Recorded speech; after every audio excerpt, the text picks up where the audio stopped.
yield of maybe 8% per annum. So here you look at what your rental yield, right? If you bought a property for, let's say, £250,000, and maybe on an annual basis, you were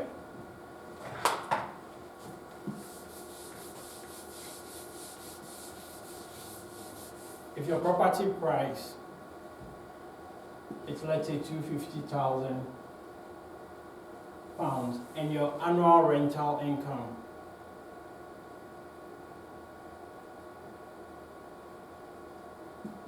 for instance, maybe 25,000 or let's assume 25,000 per annum, right? Your rental yield here, and your rental yield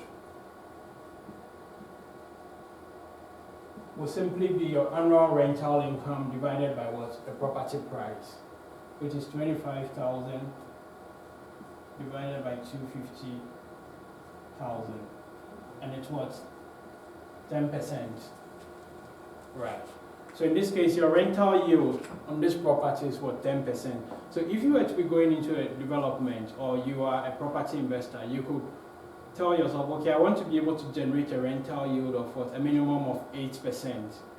And if you were able to obtain a rental yield of 10%, it meets what? Your internal rate of return, which means you're likely to what? Invest in that property.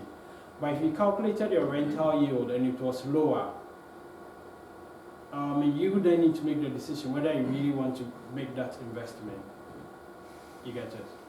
So this kind of serves as a guide when it comes to investment. So it's simply the rate at which the present value of our loan is equal.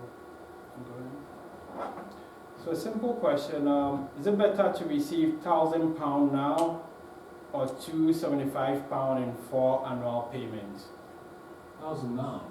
1,000 now. Why? Because you can invest the money yourself and earn interest. You can invest the money yourself. Okay, so what if, but then how do you determine if what if the interest rate is lower or it's low?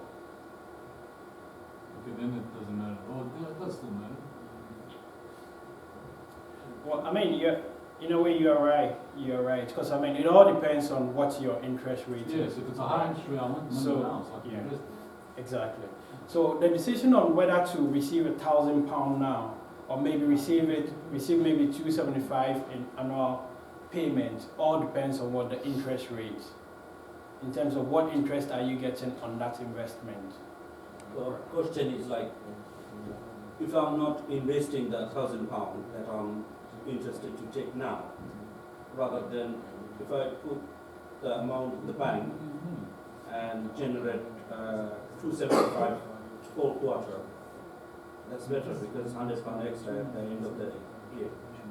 Yeah. So if you're just putting it in the bank or just locking it somewhere, then obviously the 275 will be better because in 4 years' time it may give you something, right?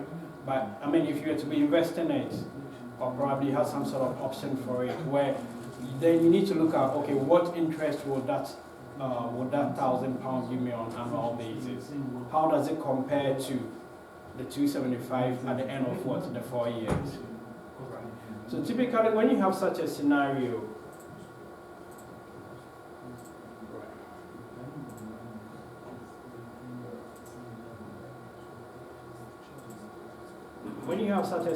you do realize that £1,000 is what in the present, right? We are saying that what if we have £1,000 now? But then the £275 are what? Annual payments, right? It means £275, you need to be able to bring it into the present. £275 in 4 years' time will not be the same amount as what? £275 now. Yes. So which means, the first thing you need to do is to calculate the present value. You know the future sum, but you need to calculate what the present value, what will be the value of £275 in 2019. So for the first year, you calculate £275 at the end of the first year. The present value is 264, right? You do the same thing for the second year, 274, we basically follow the formula of the future value divided by 1 plus the interest times the number of years, and you do the same thing here. And then when you are done, you add it up. So what it tells us is that either receiving your 275 in equal installment over 4 years, or receiving £1,000 now, it's still the same. It depends on like what condition you are having. So the interest rate here is 3.93%. At 3.93%, yeah, I mean, we are assuming that the interest, we are investing it at an interest of 3.93%. So what you realize is that if we were to change the interest rate, then the scenario would have changed. So let's just assume that 8%. the interest rate, what? 8, just say 8, okay. So what happens? Which one will be the best option? 8. Sorry? 1,000.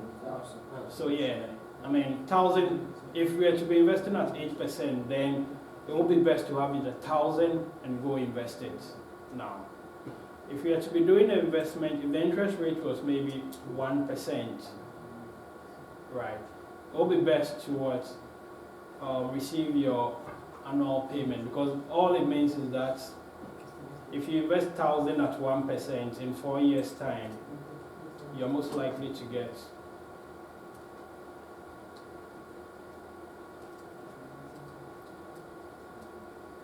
Okay, it's also assuming you take the 1,000 out at that euro state, but if you leave it in, you can earn interest on that money as well, and then you can obviously accumulate more. That's assuming you need 1,000 to pay some supplier or something. No, we are assuming. Sorry. No, I mean is that of course okay, never mind. I'm saying that if I left the 1,000 in the bank as opposed to being paid at an installments, I'm just saying I would accrue compound interest. Yeah, So you would then- accrue it, but then it all depends on Yeah, the okay, interest okay, rates. yeah. Still, even on this, we are still assuming. I mean, if you were to invest that £1,000, it will be at the interest rate of the 1% or 3%. Okay. Or whatever it is. So that's the same scenario. So whenever you need to make some of these decisions, you always need to look at the interest rate in terms of what interest am I gaining on it.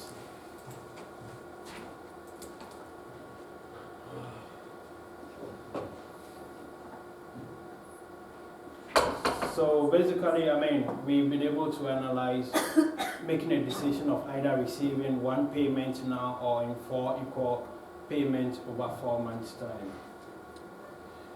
I guess that's a good time to take a 10-minute break. And when we come back, we looked at a real case in terms of making an evaluation.